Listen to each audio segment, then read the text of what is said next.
JDS ನಡೆಸಿದಂಥ ಪಾದಯಾತ್ರೆ ಬಗ್ಗೆ ನಾನು ಸಾಮಾಜಿಕ ಜಾಲತಾಣದಲ್ಲೂ ಕೂಡ ನಾನು ನೋಡಿದ್ದೇನೆ, ಪತ್ರಿಕೆಗಳಲ್ಲಿ ದೃಶ್ಯ ಮಾಧ್ಯಮಗಳಲ್ಲೂ ಕೂಡ ನಾನು ನೋಡಿದ್ದೇನೆ. ನಾನು ಮತ್ತು ನಮ್ಮ ಶಿವಮೊಗ್ಗ ಜಿಲ್ಲೆಯ ಉಸ್ತುವಾರಿ ಸಚಿವರ ನಡುವೆ ನಡೆದಂಥ ಮಾತುಗಳು, ಚರ್ಚೆಗಳು ಏನು ಬಿತ್ತರಾಗಿದೆ ಅದ್ರ ಬಗ್ಗೆನೂ ಕೂಡ ನಾನು ಗಮನಿಸಿದ್ದೇನೆ. ಸ್ಪಷ್ಟವಾಗಿ ಹೇಳ್ತೇನೆ,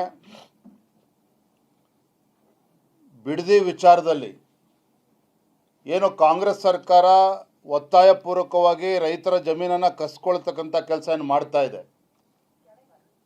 ಮುಖ್ಯಮಂತ್ರಿಗಳು DK ಶಿವಕುಮಾರ್ ಅವರು ಸಾತ್ನಲ್ಲಿ ಹೇಳಿಕೆಯನ್ನು ಕೊಡ್ತಾರೆ. ಅವರ ಸ್ವಕ್ಷೇತ್ರದಲ್ಲಿ ಯಾವುದೇ ಕಾರಣಕ್ಕೂ ರೈತರು ಒಂದು ಇಂಚು ಜಮೀನನ್ನು ಕೂಡ ನೀವು ಮಾರಬೇಡಿ, ಮುಂದೆ ಚಿನ್ನದ ಬೆಲೆ ಬರ್ತದೆ ಅಂತೇಳಿ ಮುಖ್ಯಮಂತ್ರಿಗಳಲ್ಲಿ ಹೇಳಿಕೆಯನ್ನು ಕೊಡ್ತಾರೆ. ಆದರೆ ಅದೇ ಬಿಡದಿನಲ್ಲಿ ರೈತರ ಜಮೀನನ್ನು ಕಿತ್ಕೊಳ್ತಕ್ಕಂಥ ಕೆಲಸವನ್ನು ರಾಜ್ಯ ಸರ್ಕಾರ ಮುಖ್ಯಮಂತ್ರಿಗಳ ಕುಮ್ಮಕ್ಕಳಿಂದಲೇ ಆಗ್ತಾ ಇರುವಂಥದ್ದು. ಮೊನ್ನೆ ಫುಲ್ ಪೇಜ್ ಅಡ್ವರ್ಟೈಸ್ಮೆಂಟ್ ಜಾಹೀರಾತನ್ನು ಕೂಡ ನಾನು ನೋಡ್ತಾ ಇದ್ದೆ. ನೊಂದ ರೈತರಿಂದ ಬಂದಂಥ ಜಾಹೀರಾತನ್ನು ರಾಜ್ಯ ಸರ್ಕಾರವೇ ಹಿಂಬಾಗಲಿಂದ ಹಾಕ್ಸಿರ್ತಕ್ಕಂಥ ಜಾಹೀರಾತನ್ನು ಕೂಡ ನಾನು ಗಮನಿಸಿದ್ದೇನೆ. ಸೊ ರೈತರು ಬಿಡದಿ ವಿಚಾರದಲ್ಲಿ ನೂರಾರು ದಿನಗಳಿಂದ ಏನು ಹೋರಾಟವನ್ನು ನಡೆಸ್ತಾ ಇದ್ದರು. JDS ಕೂಡ ರೈತರ ಪರವಾಗಿ ಬಲವಾಗಿ ಹೋರಾಟವನ್ನು ಮಾಡಿದ್ದಾರೆ.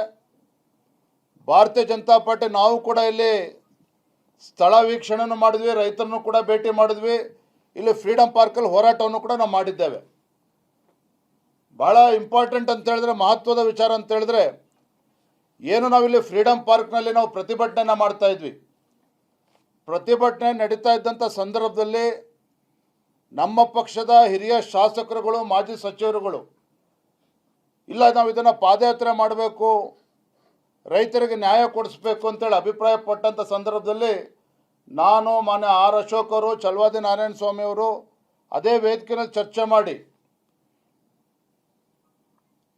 ನಾವು ಪಾದಯಾತ್ರೆ ಮಾಡ್ತೇವೆ, ಹೋರಾಟನ ಮುಂದುವರಿಸ್ತೇವೆ ಅನ್ನೋ ಮಾತನ್ನು ಕೂಡ ನಾವು ಘೋಷಣೆ ಮಾಡಿದ್ವಿ.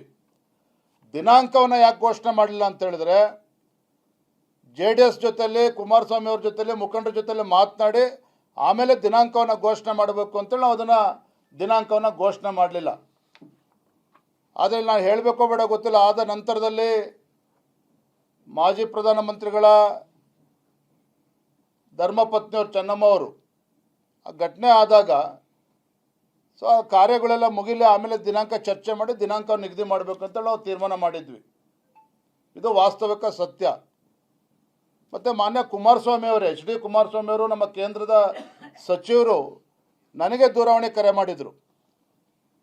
11ನೇ ದಿನದ ಕಾರ್ಯ ತಾವು ಬರಬೇಕು ಅಂತೇಳಿ ಫೋನ್ ಮಾಡಿದಾಗ ನಾನೇ ಸ್ವತಃ ಕುಮಾರಸ್ವಾಮಿ ಅವ್ರಿಗೆ ಆ ಸಂದರ್ಭದಲ್ಲಿ ಹೇಳಿದ್ದೇನೆ, ಕುಮಾರಸ್ವಾಮಿ ಅವರೇ ದಯವಿಟ್ಟು ಕಾರ್ಯ ಎಲ್ಲ ಮುಗಿಸ್ಕೊಳ್ಳಿ, ಪಾದಯಾತ್ರೆ ಬಗ್ಗೆ ನಮ್ದು ಯಾವುದೇ ರೀತಿ ಗೊಂದಲ ಇಲ್ಲ, BJP JDS ನಾವು ಒಟ್ಟಾಗೆ ಪಾದಯಾತ್ರೆ ಮಾಡೋಣ, ಯಾವುದೇ ರೀತಿ ನಮ್ಮದು ಗೊಂದಲ ಏನಿಲ್ಲ, ನಾವು ಸಂಪೂರ್ಣವಾಗಿ ಬೆಂಬಲನ ಕೊಡ್ತೇವೆ ಅನ್ನೋ ಮಾತನ್ನು ನಾನೇ ಸ್ವತಃ ಕುಮಾರಸ್ವಾಮಿ ಅವ್ರಿಗೆ ಕೂಡ ಹೇಳಿದ್ದೇನೆ ಅವತ್ತೇ. ಆದರೆ ಕಾರ್ಯ ಮುಗಿದ ಒಂದು ದಿನ ಆದಮೇಲೆ ನಿಖಿಲ್ ಕುಮಾರಸ್ವಾಮಿ ಅವರು ದಿನಾಂಕವನ್ನು ಕೂಡ ಘೋಷಣೆ ಮಾಡಿದ್ರು. ತಮ್ಮ ನೇತೃತ್ವದಲ್ಲಿ 3 ದಿನಗಳ ಪಾದಯಾತ್ರೆ ಅಂತೇಳಿ ಘೋಷಣೆ ಮಾಡಿದ್ರು. ಅದಕ್ಕೂ ನಮ್ಮದೇನು ತಕರಾರು ಇರಲಿಲ್ಲ. ನಮ್ಮ ಭಾಜಪದ ಕೋರ್ ಕಮಿಟಿನಲ್ಲಿ ಮಾನ್ಯ ಅಶೋಕ್ ಅವರು ಇದ್ದರು, ಚಲವಾದಿ ನಾರಾಯಣ ಸ್ವಾಮಿ ಇದ್ದರು, ನಮ್ಮ ಪಕ್ಷದೆಲ್ಲ ಹಿರಿಯ ನಾಯಕರು ಇದ್ದಂಥ ಕೋರ್ ಕಮಿಟಿನಲ್ಲಿ ಚರ್ಚೆ ಮಾಡಿ ಈಗಾಗಲೇ ನಿಖಿಲ್ ಕುಮಾರಸ್ವಾಮಿ ಅವರು ಅವರ ನೇತೃತ್ವದಲ್ಲಿ ಪಾದಯಾತ್ರೆ ಅಂತೇಳಿ ಘೋಷಣೆ ಮಾಡಿದ್ದಾರೆ. ನಾವು ಸಾಂಕೇತಿಕವಾಗಿ ಇದಕ್ಕೆ ಬೆಂಬಲವನ್ನು ಕೊಡೋಣ, ಸದನದ ಒಳಗಡೆ ನಾವು ಹೋರಾಟ ಮಾಡೋಣ, BJP JDS ಒಟ್ಟಿಗೆ ಅನ್ನೋ ನಿರ್ಧಾರವನ್ನು ಕೋರ್ ಕಮಿಟಿಲಿ ನಾವು ತೆಗೆದುಕೊಂಡಿದ್ದೇವೆ. ಕೋರ್ ಕಮಿಟಿ ತೀರ್ಮಾನದ ನಂತರದಲ್ಲಿ ಮಾನ್ಯ R. ಅಶೋಕ್ ಅವರು HD ಕುಮಾರಸ್ವಾಮಿ ಅವರನ್ನು ಭೇಟಿ ಮಾಡಿ ನಾವು ಇದಕ್ಕೆ ಸಾಂಕೇತಿಕವಾದಂಥ ಬೆಂಬಲ ಕೊಡ್ತೇವೆ ಅಂತೇಳಿ ಅಲ್ಲಿ ಘೋಷಣೆ ಕೂಡ ಮಾಡಿದ್ದಾರೆ. ಅದ್ರ ಮಾರನೇ ದಿನ ಮಾನ್ಯ ಅಶೋಕ್ ಅವರು ಕೂಡ ಅಲ್ಲಿ ಹೋರಾಟಕ್ಕೆ ಹೋಗಿ ಬಂದಿದ್ದಾರೆ. ನಾನು ಹೋಗದಿರೋ ಕಾರಣ ಬೇರೇನು ರಾಜಕೀಯ ಕಾರಣನೂ ಅಲ್ಲ, ಅಥವಾ ಅವ್ರಿಗೆ ಬೆಂಬಲ ಕೊಡಬಾರ್ದು ಅಂತಲ್ಲ. ಒಂದು ಸಲ ಪಕ್ಷ ಕೋರ್ ಕಮಿಟಿನಲ್ಲಿ ಅಧಿಕೃತವಾಗಿ ಒಂದು ನಿರ್ಣಯ ಮಾಡಿದ ಮೇಲೆ, ಸಾಂಕೇತಿಕವಾಗಿ ನಾವು ಬೆಂಬಲ ಕೊಡಬೇಕು ಅಂತೇಳಿ ನಿರ್ಧಾರ ಮಾಡಿದ ಮೇಲೆ ಅಶೋಕ್ ಅವರು ಕೂಡ ಹೋಗಿರುವಂಥದ್ದು. ನಾನು ಪೂರ್ವ ನಿಯೋಜಿತ ಕಾರ್ಯಕ್ರಮ ನಮ್ಮ ಶಿಕಾರಿಪುರದಲ್ಲಿ ಅಂಬ್ಳಿಗೊಳ ಜಲಾಶಯದಲ್ಲಿ ಅವತ್ತು ಬಾಗಿಣ ಅರ್ಪಿಸಲೇಬೇಕಾದಂಥ ಕಾರ್ಯಕ್ರಮ ಮತ್ತು ಉಸ್ತುವಾರಿ ಸಚಿವರು ಬರದ ವಿಚಾರದಲ್ಲಿ ಅವ್ರ ಭೇಟಿನೂ ಕೂಡ ಇತ್ತು. ಹಾಗಾಗಿ ಅನಿವಾರ್ಯವಾಗಿ ನಾವು ಹೋಗೋದಕ್ಕೆ ಸಾಧ್ಯ ಆಗಲಿಲ್ಲ. ಅದು ಬಿಟ್ಟರೆ ಬೇರೆ ಏನೂ ಕಾರಣ ಇಲ್ಲ. Let me complete.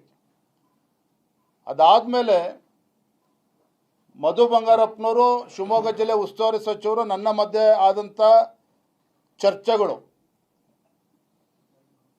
ಅದನ್ನು ಮಾಧ್ಯಮದವರು ಕೂಡ ಇದಾಗಿಲ್ಲ. ಮಧು ಬಂಗಾರಪ್ಪನವರು ಅಥವಾ ಅತ್ತೇನು ಮಾಧ್ಯಮದ ಮುಂದೆ ಬಂದಿದೆ ವಿಚಾರ, ನಾನೇನು ಯಾವುದೂ ಉಲ್ಟಾ ಸೀದಾ ಮಾತಾಡಿಲ್ಲ, ನೇರವಾಗಿ ಹೇಳಿದ್ದೇನೆ. ಏನು ಪಾದಯಾತ್ರೆ ಬಗ್ಗೆ ಏನು ಮಾಡ್ತಾ ಇದ್ದೀರಿ ಅಂತ ಹೇಳಿದಾಗ, ಇಲ್ಲ ನಾವು ಸಿಂಬಾಲಿಕ್ ನಾವು ಬೆಂಬಲವನ್ನು ಕೊಡ್ತಾ ಇದ್ದೇವೆ.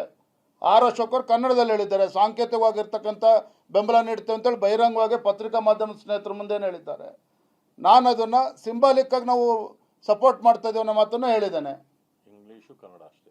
ಎರಡನೇದು ಇನ್ನೊಂದು ಉಲ್ಲೇಖ ಮಾಡಿದ್ದೇನೆ. ಯಾವ ರೈತರು ಅಲ್ಲಿ ಬಹಳ ದಿನಗಳಿಂದ ಅಲ್ಲಿ ಹೋರಾಟ ಮಾಡ್ತಾ ಇದ್ರು, JDS ಮತ್ತು BJP ಹೋರಾಟ ಇಳಿಯುವ ಮುಂಚಿತವಾಗಿ ಕೆಲವು ರೈತರು ಅಲ್ಲಿ ಪರಿಹಾರವನ್ನು ತೆಗೆದುಕೊಂಡು ಹಿಂದಕ್ಕೆ ಸರಿತಾ ಇದ್ದಾರೆ ಅನ್ನೋ ವಿಚಾರನೂ ಕೂಡ ಅಲ್ಲಿ ಪ್ರಸ್ತಾಪ ಮಾಡಿದ್ದೇನೆ.